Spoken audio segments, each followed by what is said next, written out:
नर्मदे हर। मैं वंदे महाराज अमरकंटक की इस पावन भूमि से जहाँ नर्मदा का जन्म हुआ, मैं यहाँ से केवल इतना बताना चाहता हूँ कि नर्मदा मैया का जन्मोत्सव जो है ये प्रतिवर्ष के अनुसार नहीं, जब से नर्मदा प्रकट हुई है तब से देवगणों के द्वारा, असुरों के द्वारा, ऋषियों के द्वारा, मुनियों के द्वारा, गंधर्व, चारण इत्यादि सब जो नर्मदा तट पर निवास करते हैं वो सब लोग नर्मदा जन्मोत्सव मनाने के लिए पधारते हैं और यहीं पर रह करके नर्मदा मैया के गुणगान को करते रहते हैं। ये जो जन्मोत्सव है, नर्मदा के इस पावन जन्म को 25 अरब 88 करोड़ 49 लाख 6,127 वर्ष होने जा रहे हैं। 25 तारीख को जो हम जन्मोत्सव मनाएंगे तो ये 25 अरब 88 करोड़ 49 लाख 6,127वां जन्मदिन होगा। एक कल्प में 4 करोड़ 30 लाख वर्ष होते हैं, एक कलयुग में 4,32,000 वर्ष होते हैं और एक महायुग में सब मिलाकर के 43,000 20,000 वर्ष होता है। और इस प्रकार से एक देवता की आयु 3 करोड़ 20 लाख वर्ष होती है। और इस तरीके से हम काल गणना करते हैं तो काल गणना में पाते हैं कि 25 अरब 88 करोड़ 49 लाख 6,127वां जन्मोत्सव हम मनाने जा रहे हैं और बड़े भाग्यशाली हैं कि हम इस जन्मोत्सव को देख रहे हैं। परम पुनीत, परम पावन, पतित पावनी माँ नर्मदा जी के इस जन्मोत्सव को मनाने के लिए देवगण यहाँ पर जहाँ पर हम खड़े हैं इसको कोटि तीर्थ घाट कहते हैं। कोटि तीर्थ क्यों कहते हैं? क्योंकि नर्मदा, गायत्री और सावित्री का यहाँ संगम होता है और ये द्वितीय प्रयाग है। इसके पहले ही गायत्री सावित्री का जहाँ पे सम्मिलन होता है उसको प्रथम प्रयाग कहते हैं। इस प्रकार से नर्मदा जी की इस धारा में 5 प्रयाग हैं जो अमरकंटक में हैं। इसी प्रकार से 5 केदार हैं इस अमरकंटक में, इसी प्रकार से 5 बदरी हैं इस अमरकंटक में। तो बहुत महत्वपूर्ण तीर्थ जहाँ पे 60,000 तीर्थ यहाँ पर निवास करते हैं, तो लगभग करोड़ों तीर्थों के बराबर इसकी महिमा है। और जो अयोध्या में रामनवमी मनाने का जो पुण्य है, वही पुण्य मथुरा में जन्मोत्सव मनाने का, कृष्ण जन्मोत्सव मनाने का है। उससे 1000 गुना जो पुण्य है वो अमरकंटक में नर्मदा जन्मोत्सव मनाने का है।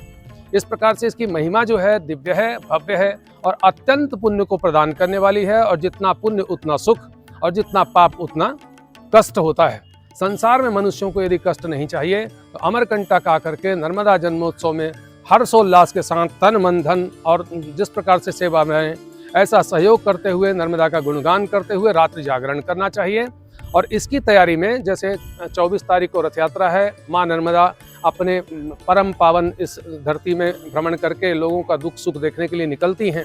ऐसी मान्यता है कि रथ यात्रा के समय में जो लोग दिखते हैं, जो परोक्ष रूप से रहते हैं, उनके मन अंदर की पीड़ा और उनसे जुड़े हुए लोगों की पीड़ा माँ नर्मदा समझती हैं और उसको दुख दूर करने के लिए और प्रेरित करती हैं कि नर्मदा का अवगाहन करें, नर्मदा का पूजन करें, नर्मदा का भजन करें।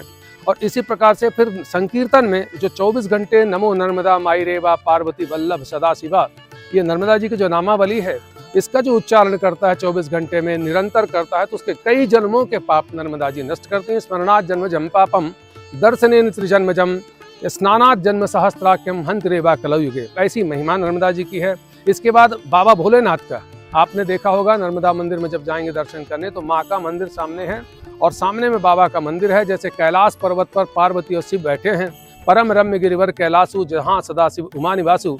इसकी परिक्रमा यदि की जाए, नर्मदा उद्गम की कुंड की परिक्रमा अगर 108 कर ली जाए तो जन्म जन्मांतरों के पाप से छुटकारा मिल करके एक दिव्य शरीर धारण करने के लिए देवताओं के रूप में मनुष्य को जन्म मिलता है। इतनी महिमा होने के बाद भी लोगों तक इसकी जानकारी अभी नहीं है। उसको धीरे धीरे करके प्रचार प्रसार के माध्यम से और शासन प्रशासन और यहाँ पर जो नगरी निवास करने वाले लोग नागरिक हैं उनके माध्यम से धीरे धीरे इसका प्रचार प्रसार हो रहा है। इसके बाद में संकीर्तन के बाद में दूसरे दिन जो 25 तारीख होगी, ठीक 12 बजे भव्य नर्मदा जन्मोत्सव का कार्यक्रम नर्मदा उद्गम में होगा।